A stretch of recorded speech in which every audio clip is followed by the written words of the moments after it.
mengangkat kisah misteri, ironis, dan tragis dari berbagai belahan dunia.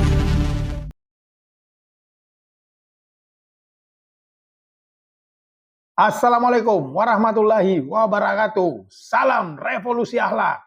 Kembali bersama saya Deng Iwan dalam Kisah Gelap. Pertemuan koalisi pemerintah minus Nasdem di Istana Negara beberapa waktu lalu diakui Jokowi dalam rangka menyusun skenario untuk menghadapi Pilpres 2024 nanti. Publik lantas menengarai salah satu skenario yang dihasilkan dalam pertemuan tersebut adalah memajukan Ganjar dan Prabowo jika Anies tak berhasil dijegal untuk maju dalam Pilpres nanti.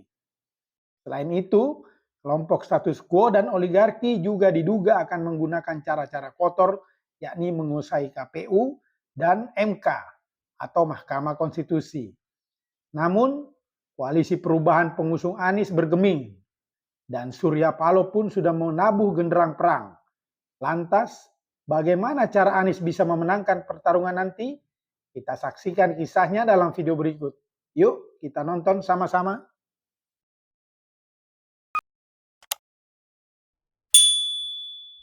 Ketua Umum Partai Nasdem Surya Paloh menegaskan tidak tertarik jika diajak bergabung dalam koalisi besar di Pilpres 2024 yang saat ini tengah digodok partai-partai pendukung pemerintahan Presiden Jokowi. Menurutnya, tidak ada tujuan konkret yang bisa dicapai oleh Nasdem jika bergabung dalam koalisi besar. Koalisi besar, Nasdem tertarik atau tidak? Untuk apa? Ujar Surya Paloh dalam wawancara bersama CNN Indonesia di Nasdem Tower pada Jumat 5 Mei 2023. Bahkan, dia menyatakan berpikir untuk bergabung dalam koalisi besar pun itu sudah salah. Dia menegaskan bahwa saat ini Nasdem telah mendeklarasikan Anies Baswedan sebagai bakal calon presiden. Oleh karena itu, Nasdem tidak akan melangkah bersama koalisi yang tidak akan mengusung Anies. Mencalonkan Anies Baswedan itu sesuatu yang the ultimate daripada goal. Untuk dibawa menjadi capres, diperjuangkan untuk terpilih, tanda Surya Paloh. Kan itu sama saja kita memungkinkan untuk mempertarungkan Anies. Untuk apa itu? Berimajinasi pun sudah salah. Ya sudah, satu, Anies jalankan gasnya.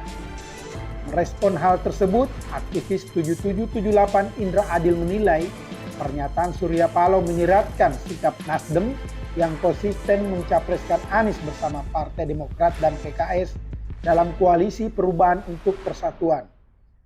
Pernyataan Surya Paloh itu menyiratkan bahwa Nasdem mempertegas sikap mengusung Anies sebagai capres bersama Demokrat dan PKS. Itu artinya bagi Nasdem sudah harga mati, tak ada lagi tawar-menawar, jelas Indra. Menurut Indra, pernyataan Surya Paloh juga sebagai sinyal bagi lawan di koalisi pemerintah yang mengusung Ganjar dan Prabowo bahwa perang sudah ditabuh. Itu juga sebagai sinyal bahwa genderang perang menuju Pilpres 2024 sudah ditabuh Surya Paloh. Tampaknya Nasdem tidak akan mundur untuk mengusung Anies, paparnya. Indra mengingatkan, sikap serupa sebenarnya sudah ditunjukkan oleh dua parpol pengusung Anies, yakni PKS dan Demokrat. Jadi dengan begitu, maka sejauh ini parpol pengusung Anies dipastikan sudah final mengusung Anies sebagai capres.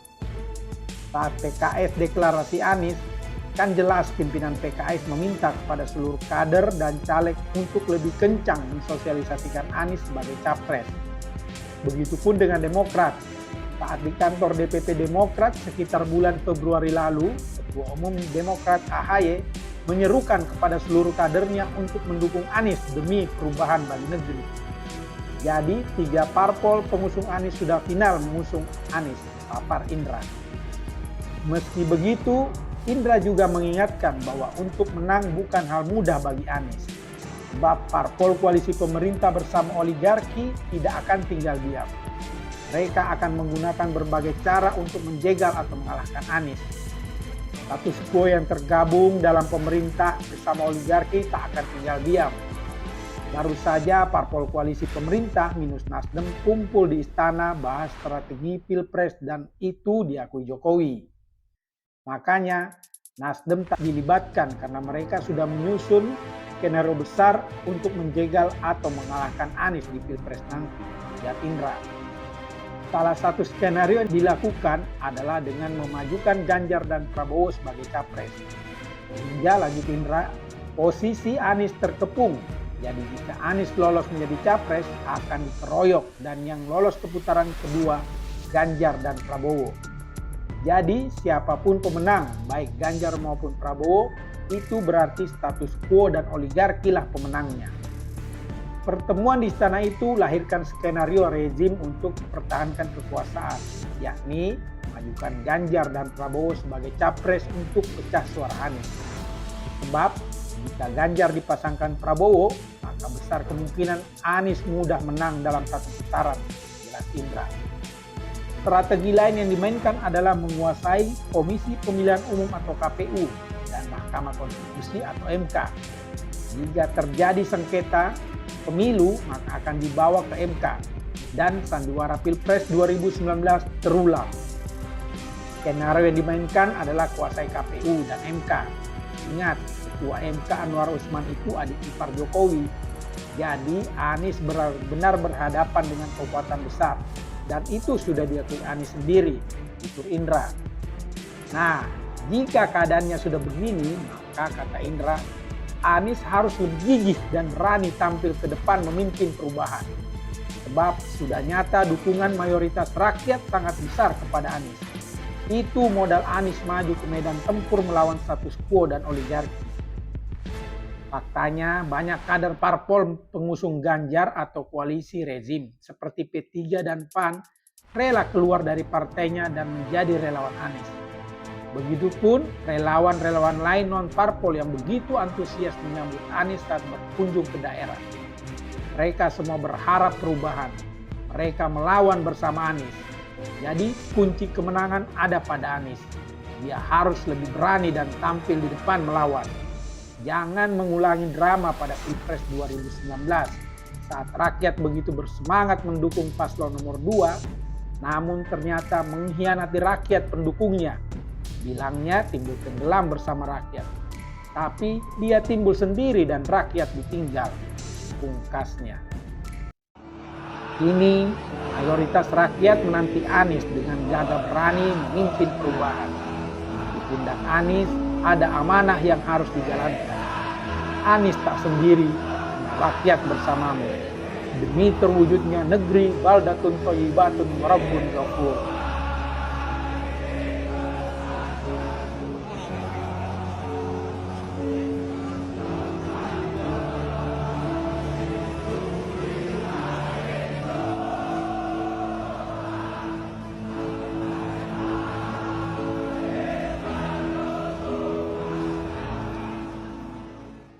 Demikianlah kisah gelap kali ini.